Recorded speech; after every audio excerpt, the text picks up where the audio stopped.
ನಮಸ್ಕಾರ ಎಲ್ರಿಗೂ. ಇವತ್ತು ನಾವು ಕಪ್ಪ ರೊಟ್ಟಿ ಅಥವಾ ಓಡು ದೋಸೆ ಹೇಗೆ ಮಾಡೋದು ಅದನ್ನು ನೋಡುವ.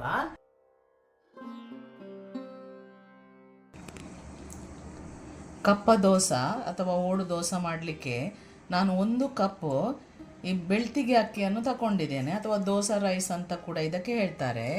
ಅದಕ್ಕೆ ಅರ್ಧ ಕಪ್ಪಿನಷ್ಟು ಅನ್ನ, ಬೇಯಿಸಿದ ಅನ್ನವನ್ನು ತಗೊಳ್ಬೇಕು.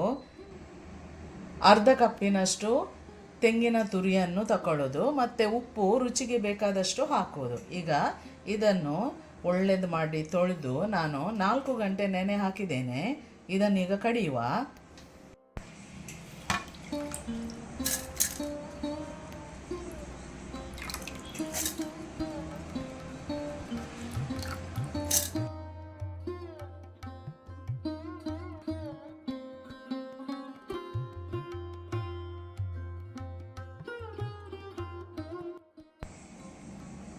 ಉಪ್ಪು ರುಚಿ ಪ್ರಕಾರ ಹಾಕೋದು.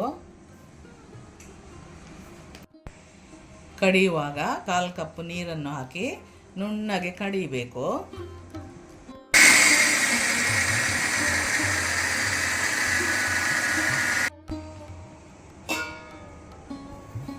ಈಗ ಇದು ಒಳ್ಳೆಯದಾಗಿ ಕಡ್ದಾಯಿತು. ಪಾತ್ರೆಗೆ ಹಾಕಿ ಅದನ್ನು ಹದ ಮಾಡಿ ಇಡುವ. ಮಿಕ್ಸಿ ತೊಳೆದ ನೀರನ್ನು ಕೂಡ ಅದಕ್ಕೆ ಹಾಕುವ, ಮತ್ತು ಚೆಂದ ಮಾಡಿ ಕಲಕಿ ಅದನ್ನು ಹದ ಮಾಡಿ ಇಡುವ. ಈಗ ಇದನ್ನು ಚೆನ್ನಾಗಿ ಕಲಕಿ ಬೇಕಾದಷ್ಟು ನೀರನ್ನು ಹಾಕಿ, ತುಂಬ ತೆಳು ಮಾಡುವುದಲ್ಲ, ನಾವು ದೋಸೆಗೆ ಇಟ್ಟ ಹದಕ್ಕೆ ನೀವು ಅದನ್ನು ಕಲಕಿಸಿ ಇಡಬೇಕು.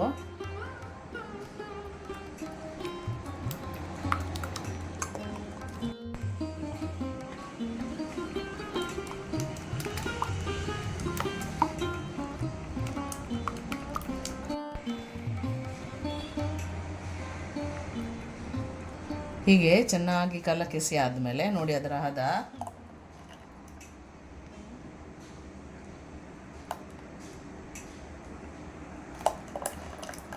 ಈ ಹದಕ್ಕೆ ಇಡಬೇಕು.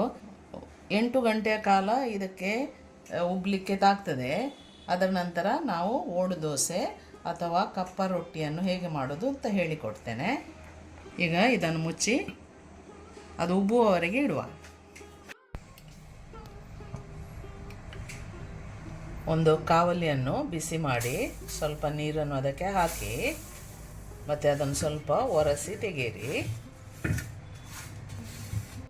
ಈಗ ಈ ಉಬ್ಬಿ ಬಂದವನ್ನು ಇದು ಸಾಧಾರಣ ಒಂದು 8 ರಿಂದ 10 ಗಂಟೆ ಬೇಕು ನಿಮಗೆ ಉಬ್ಬಲಿಕ್ಕೆ. ಅದನ್ನು ಆ ಕಾವಲಿಗೆ ಹಾಕಿ, ಮತ್ತು ಅದನ್ನು ಸ್ವಲ್ಪ ಸ್ಪ್ರೆಡ್ ಮಾಡಿ, ತುಂಬ ಸ್ಪ್ರೆಡ್ ಮಾಡೋದಲ್ಲ. ಈಗ ನೀವು ನೋಡಿದರೆ ತನ್ನಷ್ಟಕ್ಕೆ ಅದಕ್ಕೆ ಕಣ್ಣು ಬರಲಿಕ್ಕೆ ಸ್ಟಾರ್ಟ್ ಆಗ್ತದೆ. ಹಾಗೆ ಆಗುವಾಗ ನೀವು ಬೆಂಕಿಯನ್ನು ಸಿಮ್ಮಲ್ಲಿ ಇಡಬೇಕು, ಮತ್ತು ಅದನ್ನು ಮುಚ್ಚಿ ಇಡಬೇಕು.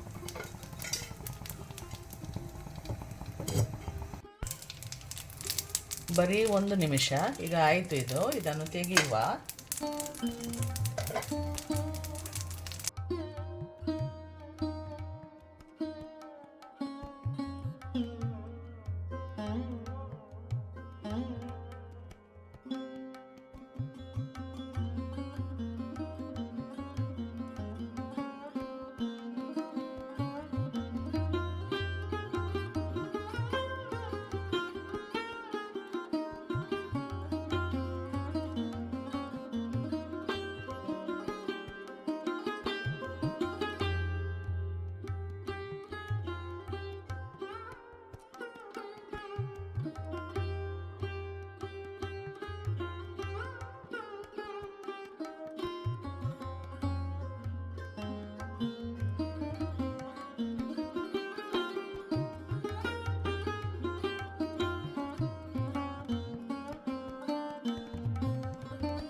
ಈ ದೋಸೆಯನ್ನು ನಾವು ಮಣ್ಣಿನ ಕಾವಲಿಯಲ್ಲಿ ಮಾಡಬೇಕು.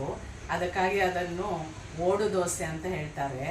ಈ ರೆಸಿಪಿ ನಿಮಗೆ ಇಷ್ಟ ಆಯ್ತಂತ ಯೋಚಿಸ್ತೇನೆ. ಇಷ್ಟ ಆದಲ್ಲಿ ಲೈಕ್, ಶೇರ್, ಕಮೆಂಟ್ ಮತ್ತು ಸಬ್ಸ್ಕ್ರೈಬ್ ಮಾಡಲಿಕ್ಕೆ ಮರೆಯಬೇಡಿ.